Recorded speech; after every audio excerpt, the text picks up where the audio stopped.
The rain in Seattle didn't wash things clean. It just made the grime slicker.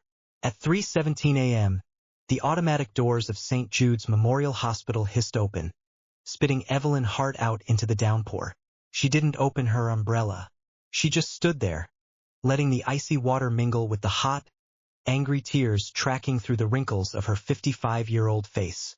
In her right hand, she clutched a plastic bag containing a framed photo of her late husband, a coffee mug that said "World's Okayest Nurse," and a stethoscope that had heard the last heartbeats of more men than she cared to count.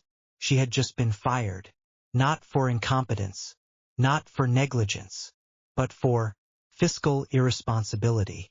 10 minutes ago, she had been standing in the glass-walled office of Julian Thorne, the hospital's new 29-year-old director of operations.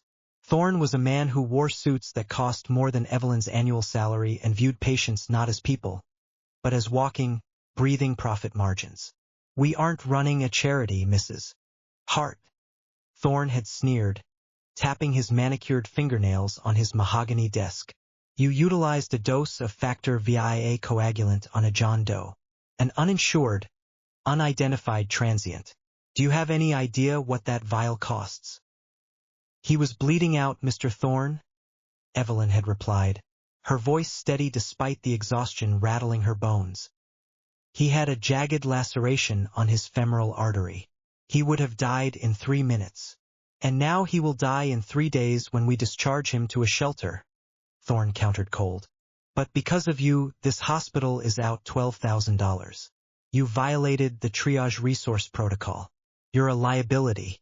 Hand in your badge." Evelyn had placed her badge on the desk. She didn't beg. She didn't scream. She had seen too much death to waste energy on a man who had no life behind his eyes. Now, standing on the curb, the adrenaline faded, leaving only a hollow ache. She was 55. She had a mortgage. Her knees clicked when it rained. She had spent 30 years patching up drunks, crash victims, and gangbangers, and this was her reward. To be discarded like a used syringe. "Rough night, Evie?" Evelyn looked up. Barnaby, the elderly security guard who manned the entrance, was leaning out of his booth, looking concerned. "The roughest, Barnaby," she whispered. "I'm done. Thorne cut me loose." Barnaby shook his head, spitting on the wet pavement. "That boy's got a calculator where his heart should be. You're the best healer in this place. What are you gonna do?" "Go home," Evelyn said, staring into the dark gloom of the parking lot. "Drink a glass of cheap wine. Figure out how to file for unemployment." She took a step off the curb. "THWUPTHWUPTHWUP." The sound wasn't a noise. It was a vibration that rattled the fillings in her teeth. The puddles on the asphalt began to ripple in concentric circles. Barnaby grabbed his cap as a gust of wind, far stronger than the storm, slammed into the hospital entrance. "Is that a chopper?" Barnaby yelled over the roar. It wasn't a medevac. Evelyn knew the sound of the hospital's air ambulance. This was deeper, throatier, predatory growl. Suddenly, floodlights blinded them. Not from the sky but from the street. 3 massive, matte black armored personnel carriers, APCs, tore around the corner, ignoring the one-way signs. They didn't slow down. They drifted with terrifying precision, screeching to a halt in a phalanx formation that blocked the entire ambulance bay. The lead vehicle's door exploded outward. Evelyn took a step back, her instinct to flee warring with her instinct to freeze. 6 men spilled out. They were giants, clad in full tactical gear, quadnocular night vision goggles pushed up on their helmets, plate carriers loaded with magazines, drop-leg holsters, and faces obscured by balaclavas. They moved with a fluidity that shouldn't be possible for men of that size. They didn't run. They flowed, securing a perimeter around the hospital entrance in seconds. Barnaby dropped his coffee. "Holy Mother of..." The leader of the group marched toward Evelyn. He was the biggest of them all, a mountain of muscle standing 6'7". Rain sluiced off his armor. He ignored the stunned doctors pressing their faces against the glass of the ER waiting room. He ignored Barnaby. He stopped 2 feet from Evelyn. He smelled of ozone, gun oil, and high-altitude air. Evelyn gripped her plastic bag tighter. I don't work here anymore, she stammered, thinking this was some sort of federal raid. If you're looking for the director. The giant reached up and slowly peeled off his balaclava. Underneath was a face that looked like it had been carved from granite and left out in a sandstorm. A jagged scar ran from his left ear to his jawline. His hair was cropped short silver at the temples. But his eyes were a piercing, familiar gray. He looked at Evelyn, and the terrifying emptiness of a soldier's gaze vanished, replaced by an expression of profound, almost religious reverence. "Ma'am," the giant rumbled. His voice sounded like gravel grinding together. Evelyn blinked. The rain seemed to stop. A memory, sharp and hot, pierced through the gray Seattle night. Syria, 2011. A basement reeking of rot and fear. "Silas?" she whispered. The giant smiled. It was a terrifying smile to his enemies, but to Evelyn, it was the smile of a boy she had once refused to let die. "Major Silas Kincaid, calling sign Ogre," he corrected gently. Then, he did something that made the air in the ambulance bay freeze. He snapped his heels together, the sound cracking like a whip, and threw a perfect razor-sharp salute. "Unit 77 is on deck," Silas bellowed. "We have located the Weaver." Behind him, the 5 other operators snapped to attention and saluted in unison. They stood like statues in the rain, paying homage to a 55-year-old woman in orthopedic shoes. The silence that followed was heavy. Inside the hospital, Julian Thorne came running out, his expensive Italian loafers splashing in the puddles. "What is the meaning of this?" Thorne shrieked, his face red. "You are blocking an emergency vehicle lane. I will have you towed. I will call the police. I am the director of this facility." Silas Kincaid broke his salute. He turned his head slowly to look at Thorne. The movement was like a tank turret rotating to acquire a target. "You," Silas said. The word was a low growl. "Yes, me." Thorne puffed out his chest. "And you are trespassing. Get out of my hospital." Silas walked toward Thorne. Thorne took a step back, then another, until his back hit the glass doors. Silas leaned down, towering over the administrator. "Your hospital?" Silas asked softly. "Boy, we just hacked your server. We know you fired Mrs. Hart 11 minutes ago. Technically, she's on public property. She misappropriated funds." Thorne stammered, sweat mixing with the rain on his forehead. "She wasted high-grade resources on a homeless junkie." Silas laughed. It was a dry, humorless bark. "That junkie? That was Sergeant First Class Miller, one of my best recon specialists. He was deep undercover, inserted into the transient population to track a domestic terror cell. He was poisoned with a neurotoxin." Thorne's jaw dropped. I didn't know." "You didn't look," Silas spat. "Mrs. Hart didn't know either. But she saw a man dying, and she did what she always does. She broke your little rules to save a life. That junkie is stable in your ICU right now because of her. You wanted to let an American hero die to save 12 grand. Silas reached into a pouch on his tactical vest.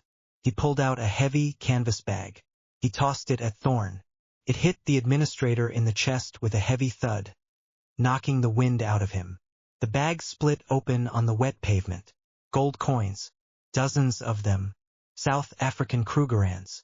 "That's about $50,000 in gold," Silas said, looking at Thorne with utter contempt. "Consider the bill paid. The rest is your severance package. Because I made a call to your board of directors on the way here. They prefer government contracts over a PR nightmare. You're done." Thorne stared at the gold, then at the soldiers, trembling. Silas turned his back on him, dismissing him as a threat. He returned to Evelyn, his demeanor instantly softening. "Silas," Evelyn said, her voice shaking. You're huge. Ate my vegetables like you told me." He grinned. "Evie, we need you. We didn't come for a reunion. We have a situation." "I'm retired, Silas. As of 10 minutes ago." "Not for what we need," Silas said grimly. "We have a bird in the air. A ghost protocol flight. There's a man on board who has taken 3 rounds to the chest. Our field medic is dead. The agency doctors are too by the book to try what needs to be done. The general said, "Get me the Weaver." The Weaver, Evelyn murmured. The nickname she had earned in the hell of Aleppo, because she could weave torn flesh back together when everyone else saw only hamburger meat. I'm old, Silas. My hands shake when I'm tired. Silas took her hands in his massive, gloved paws. He held them up. They were steady as a rock. Look steady to me, he said. The man on that plane is General Ironwood. The man who authorized the extraction that got us out of Syria. He's dying, Evie. And we've got company chasing us. Evelyn looked at the hospital, the cold, sterile building that had chewed her up. Then she looked at Silas, the boy she had once shielded with her own body while mortars turned the world to dust. She sighed, a long, weary sound. Then, she reached into her plastic bag and pulled out her stethoscope. She draped it around her neck. "Does this thing have heated seats?" she asked, gesturing to the APC. Silas beamed. "For you, ma'am? We'll turn up the thermostat." "Let's go," she said. As the convoy roared away, tearing through the sleeping city toward a private airstrip, Evelyn sat in the back of the lead APC, strapped into a crash seat. Silas sat opposite her, sharpening a combat knife, watching her like a hawk. "You haven't changed," he said. "I have wrinkles, Silas. And a mortgage." "You have the same eyes," he countered. The eyes that looked at a leg hanging by a thread and said, "Not today."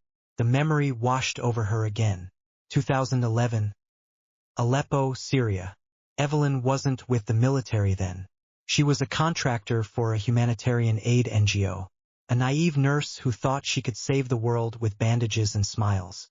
She had been in a makeshift clinic in a bombed-out basement when Unit 77 came crashing through the walls. They had been ambushed. Intel was bad. They were cut off, surrounded by 100 insurgents. Silas, then just a lieutenant, had taken a heavy machine gun round to the thigh. His femoral artery was nicked. The unit's medic had been killed in the initial breach. The other soldiers were returning fire, screaming for evac that was 3 hours away. Silas was gray, his life pumping out onto the dusty floor. Evelyn had crawled through the gunfire. She didn't have a trauma kit. She had a civilian first aid bag. "Leave me," Silas had roared, trying to push her away. "Get to cover, civilian." "Shut up, soldier," Evelyn had snapped, slapping his hand away. "I am in charge of this body now." She didn't have a vascular clamp, so she had reached into the wound, deep into the hot, wet mess of his leg, and found the artery with her fingers. She pinched it shut. For 4 hours. For 4 hours, as the building shook from RPG impacts, as dust coated her throat, Evelyn Hart held Silas Kincaid's life in her fingertips. Her muscles cramped, screaming in agony. The other soldiers offered to switch, but she refused, knowing that if she let go for a second to swap hands, the pressure would drop and he would stroke out. She told him stories.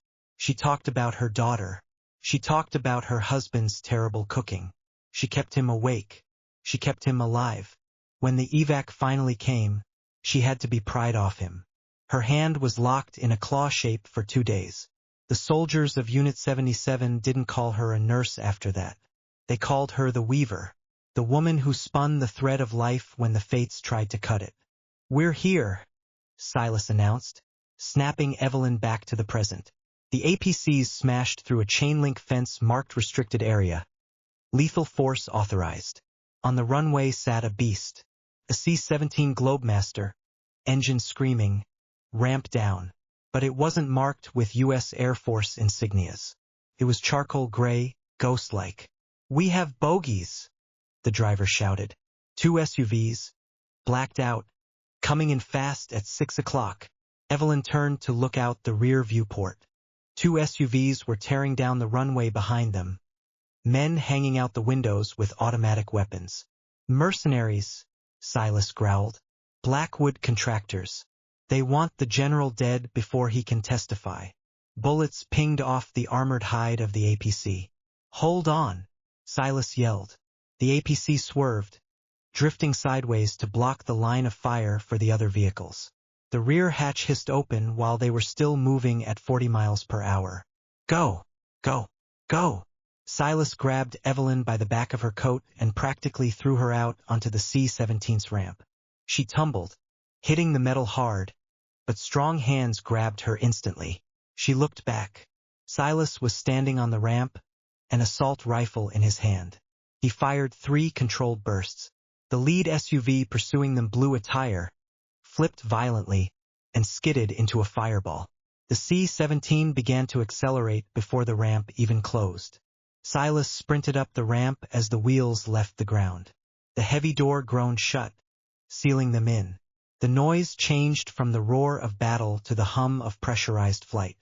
"Welcome aboard, Weaver," Silas said, offering her a hand up.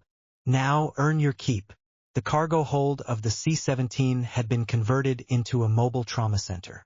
In the center, under harsh LED lights, lay General Marcus Ironwood. He looked small. Evelyn had seen him on the news, a bulldog of a man. Now he was pale, sweating, gasping for air through an intubation tube. A young man in scrubs, clearly a terrified junior medical officer, was frantically squeezing a bag valve mask. "Status," Evelyn barked. She didn't need time to adjust. She was a charge nurse. Chaos was her office. The young medic looked up, eyes wide. "BP is 60/40. Pulse is thready at 130. He has a sucking chest wound, right side. I've sealed it, but his pressure is dropping. I think the pericardium is filling. Cardiac tamponade. Fluid filling the sac around the heart, squeezing it until it couldn't beat." "Move," Evelyn ordered, hip-checking the medic out of the way. She placed her stethoscope on the general's chest. It was silent on the right, muffled on the left. "He's drowning in his own blood," Evelyn said. "We need to drain the pericardium. Now." "We can't," the medic squeaked. "We're in a climb. The turbulence." As if on cue, the giant plane lurched. Evelyn had to grab the operating table to stay upright. "If we don't, he's dead in 2 minutes," Evelyn said calmly. "Silas, get over here." The giant soldier stepped up. "Ma'am, I need a rock," she said. "Hold this table. If it moves an inch, I will haunt you." Silas gripped the metal table with hands that could crush bricks. He planted his feet. "It won't move." Evelyn grabbed a 16-gauge spinal needle. It was long, terrifyingly long. "This is old school," she muttered to herself. "They don't teach this in nursing school anymore." She palpated the general's sternum. She had to go in just below the ribcage, aiming up toward the left shoulder, missing the liver and the lung, blindly poking the sac around the heart. "Drop altitude," she yelled at the cockpit intercom. "I need smooth air for 10 seconds. "Negative," the pilot's voice crackled. "We have missile lock. Taking evasive action." The plane banked hard to the left. Gravity multiplied. Evelyn's knees buckled, but Silas reached out one hand and grabbed her belt, holding her suspended in place like a doll. "Do it, Evie," Silas roared. "Do it now." Evelyn took a breath. She closed her eyes for a split second, visualizing the anatomy. The heart beating frantically against the fluid. The needle's path. She opened her eyes. The world slowed down. The shaking of the plane didn't matter. The noise didn't matter. She thrust the needle in. The young medic gasped. Evelyn pulled back on the syringe plunger. "Nothing. Come on," she whispered. "Come on, you stubborn old goat." She advanced the needle 2 millimeters.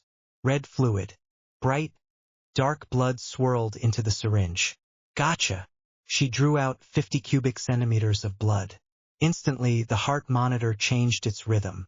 The frantic beep, beep, beep slowed, becoming stronger. Beep, beep, beep. "BP is rising," the medic shouted, staring at the monitor in disbelief. 90/60, 100/70. "He's stabilizing." Evelyn withdrew the needle and tossed it into the sharps bin.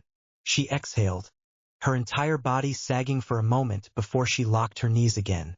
"He's not out of the woods," she said, wiping sweat from her forehead. That bullet is still in there. But his heart can beat now. Silas let go of her belt. He looked at the syringe full of blood. Then at Evelyn. That was terrifying, Silas admitted.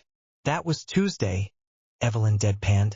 Now, somebody get me a coffee, Black, and tell the pilot if he banks like that again. I'm going up there to drive. 2 hours later, the plane was cruising at a steady 35,000 feet. The general was stable, sedated but comfortable. Evelyn sat in a jump seat, sipping lukewarm coffee from a thermos. Silas sat across from her, his armor removed, revealing a black t-shirt and arms covered in tattoos. Why him? Evelyn asked, nodding at the unconscious general. Why go to all this trouble for one man? Why break me out? Why not just go to Walter Reed? Silas leaned forward. Because General Ironwood isn't just a general right now. He's a whistleblower. Evelyn raised an eyebrow.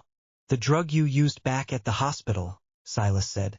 The one you got fired for. It was a prototype coagulant, right? Designated Project Lazarus. Yes, it's supposed to be restricted to military use. It is, Silas said. But someone has been selling it on the black market. Selling it to cartels. Selling it to warlords in the Middle East.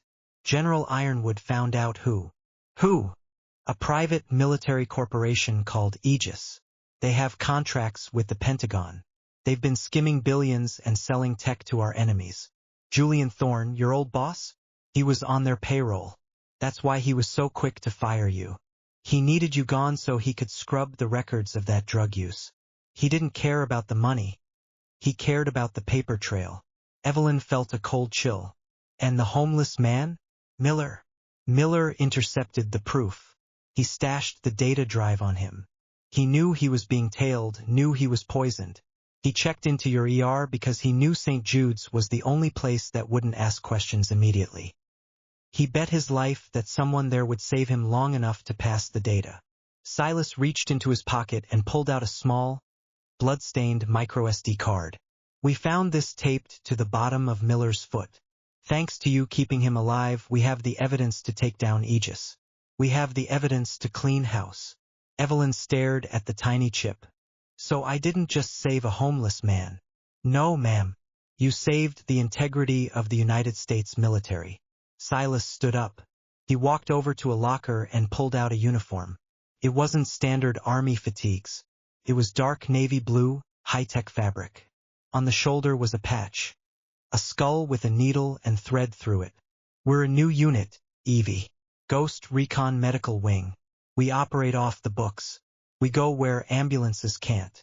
We save the people the government wants to forget. He tossed the uniform to her. We have the muscle. We have the guns. But we don't have a heart. We need a chief medical officer who doesn't give a damn about protocols or budgets. We need the Weaver. Evelyn caught the uniform.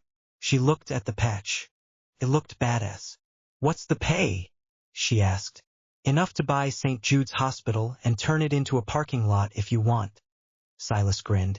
And the benefits? Full dental. And if anyone disrespects you, I throw them through a window. Evelyn smiled. A real, genuine smile. For the first time in years, the crushing weight on her chest was gone. I do hate doing paperwork, she mused. 6 months later, the sun beat down on the tarmac of a classified base in the Nevada desert. Julian Thorne sat in a federal interrogation room, wearing an orange jumpsuit that fit poorly. He was crying, explaining for the 100th time how he was just a pawn. Nobody was listening. Thousands of miles away, inside the hull of a stealth transport jet, Evelyn Hart adjusted her gloves.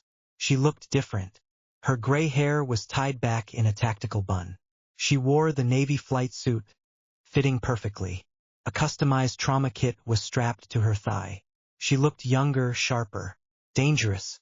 Listen up. Evelyn's voice cut through the noise of the engines. 12 of the toughest special forces operators in the world turned to look at her. They were bleeding, bruised, and exhausted from a training simulation, but they looked at her with absolute adoration. We have an extraction in Colombia, Evelyn briefed, pointing at the holographic map. 3 aid workers held by the cartel. High-threat environment. Unit 77 is the hammer. I am the glue. Aura! The men shouted. Silas! Evelyn called out. Ma'am! The giant stepped forward. Try not to get shot in the leg this time, she teased. I'm running low on lollipops for brave boys. The squad laughed. No promises, Weaver. Silas winked. The ramp lowered.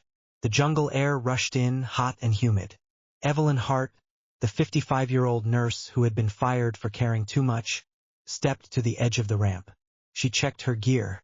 She touched the photo of her husband tucked into her pocket. She wasn't a discarded employee anymore. She wasn't invisible. She was the angel of death's worst nightmare. And she was just starting her shift. Wheels up, Evelyn ordered. Let's go save some lives.